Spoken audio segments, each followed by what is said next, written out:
Good morning বন্ধুরা, welcome back to mister and Mrs Sadhukha. আবার একটা নতুন ভিডিওর সাথে তোমাদের কাছে চলে এলাম। এই হলো যে আমার কন্যা। একটা সমস্যার সমাধান ঠিক হলো কি না, আর একটা সমস্যা এসে গেছে।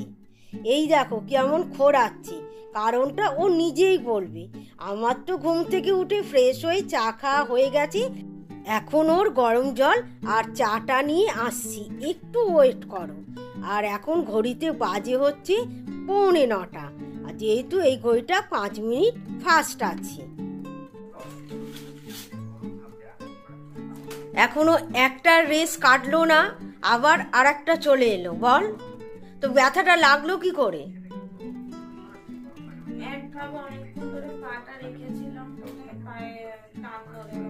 সে তো তুই রোজই রাখিস। পা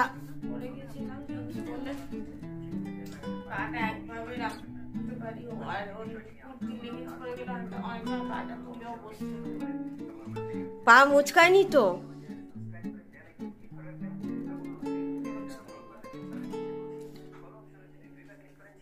এই যে গ্যাস্ট্রোএন্টারোলজি ডাক্তার দেখিয়েছিল, তার এই সব ওষুধগুলো, এটা শেষ হলো না, আবার একটা সমস্যা তৈরি হলো।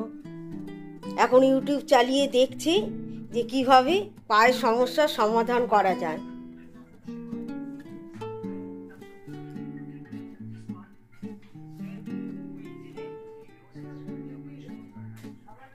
রাত্রিবেলা ঘুমায়নি, একবার উঠলো তখন 3টে প্রায় বাজে, ফের দ্বিতীয়বার উঠলো তখন 6:45।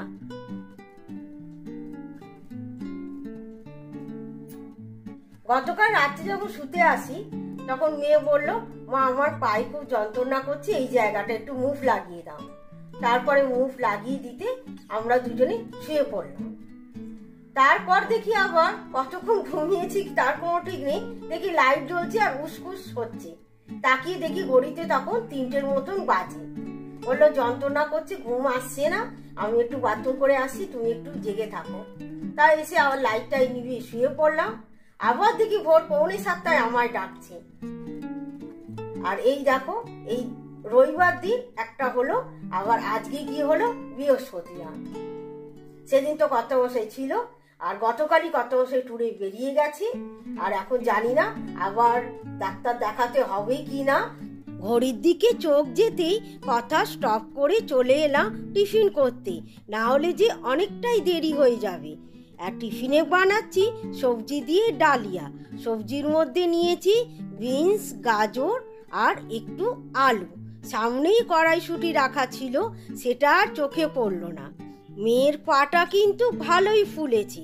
ও বলছে জিন্স পরে অনেকক্ষণ ছিলাম তাই হয়েছে। আমার যতদূর মনে হয় পাটা কোনো কারণে মুচকে গেছে, ওটা বুঝতে পারিনি। ওকে কিন্তু অনেকবারই জিজ্ঞেস করেছি, মনে করে দেখ, মনে করে দেখ। বলছে মোচকালে কি আমার পা আমি বুঝতে পারতাম না? নাও কথা শোনো। এদিকে আমি ডাল আর ডালিয়া সিদ্ধ করে নিয়েছিলাম। তারপর সবজিটা ভেজে নিয়ে নুন, হলুদ, মিষ্টি দিয়ে আমি ডালিয়ার খিচুড়ি রান্না করে ফেলেছি। এবার গরম গরম বাটিতে তুলে নিয়ে মেয়েকে এখন দিয়ে আসি।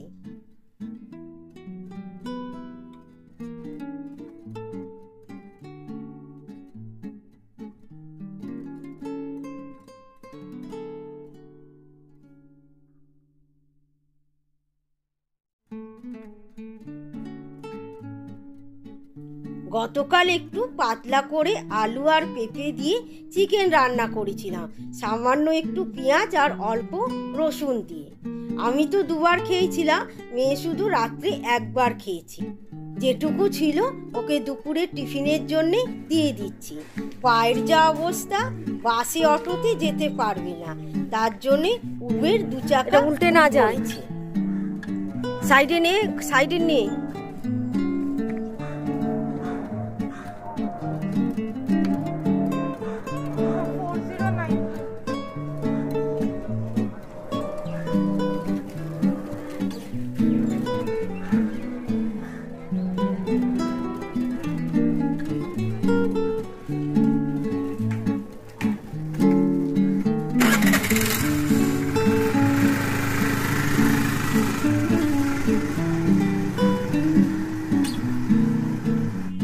গতকাল রাত্রে বসে বসে কড়াইশুটিগুলো ছাড়িয়েছিলাম। জানি না এটা 1.5 কিলো না 2 কিলো আছে। আর এই খোলাগুলো এখন ডাস্টবিনে গাড়ি আসলে সব ফেলবো। দেখে তো মনে হচ্ছে 2 কিলোর মতনই ছিল, এতটা খোলা যখন। এবার দেখে নাও মেয়ে বেরিয়ে যাওয়ার পর কি কি কাজ সারলাম। প্রথমে জানালা টানালা খুলে দিয়ে কিছু মেশিনে কাঁচা হয়েছিল শুকুর দিয়ে দিলাম, আর বেশ কিন্তু অনেকটাই কাঁচা হয়েছে। দেখো 2টো তার ভরে গেছে। আর আগের দিনের যেগুলো শুকিয়েছিল ওগুলো পাট করে নিলাম।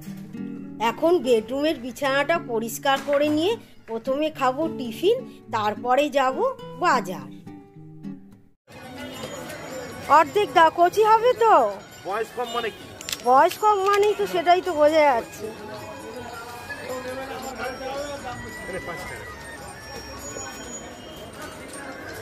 অর্ধেক কাটো।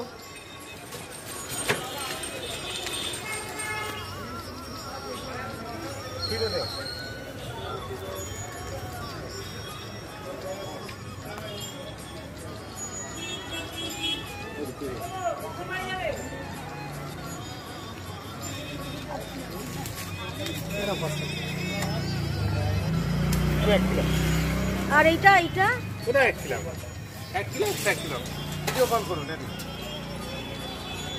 আর কি ওইটাই দাও, আর 5 টাকা ধনে পাতা দাও। জানো তো সময়ের ফের এমনই জিনিস, কখনো কার ভালো যায় তো কখনো কার মন্দ। আর যা দেখছি তা তো এক বাক্যেই বলা যায় যে আমাদের এখন মন্দ সময় যাচ্ছে। আজকে আবার আমার ঘর ঝাড়পোছ করে যে মেয়েটা, সে এলো না।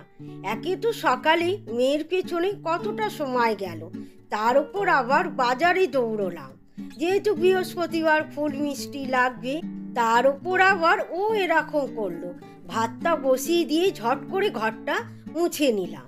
ফুল মিষ্টির সঙ্গে বাজার থেকে এনেছিলাম লাউ, টমেটো আর ধনে পাতা। কর্তামশাই 3টে হাঁসের ডিম কিনে দিয়েছিল, আমার 2টো, মেয়ের 1টা। তাও আমি 3টে সিদ্ধ করলাম না, যেহেতু রাত্রির বেলা শীতকালে অত হাঁসের ডিম খাওয়া ভালো না। 2টো ডিম সিদ্ধ করে নিয়ে 4 টুকরো করে নিলাম। যদি একটু তরকারি বাঁচে তাহলে মেয়ে পরদিন টিফিনে নিয়ে যেতে পারবে। আর ডিমগুলো ভালো করে ভেজে নিয়ে ফোড়নের মধ্যে দিয়ে দিলাম একটু শুকনো লঙ্কা আর গোটা জিরে। এখন এটা লাল হওয়া পর্যন্ত অপেক্ষা।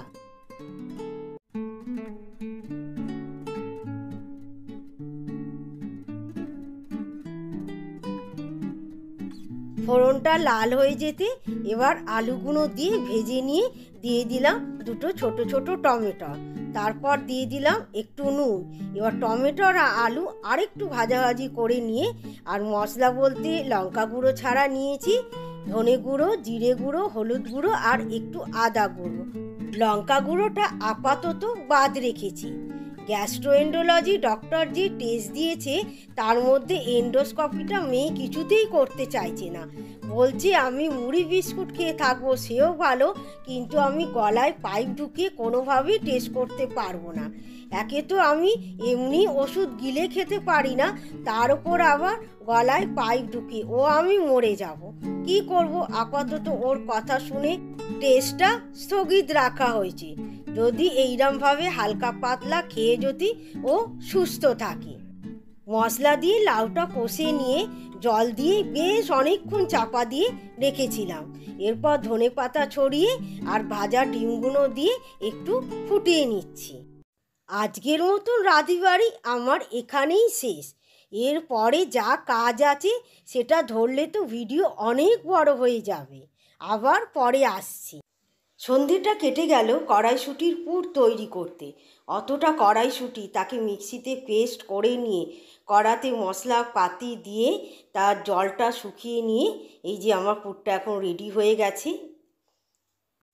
একটু আগেই বলেছি না সময় খারাপ যাচ্ছে। মেয়ে এখন অফিস থেকে চলে এসেছে আর পাটা দেখো ফুলে ঢোল। এটা এখন কি ডাক্তার না দেখিয়ে কমবে? একটুখানি মুভ লাগিয়ে আর আমাকে বললো একটু চাটুটা গরম করে দাও, একটু সেক দিই। তাহলে চলো আজকেকার মতন ভিডিওটা এখানেই শেষ করলাম। আবার একটা নতুন ভিডিওর সাথে আবার তোমাদের সঙ্গে দেখা হবে। আজকের মতো সবাইকে টাটা, বাই বাই।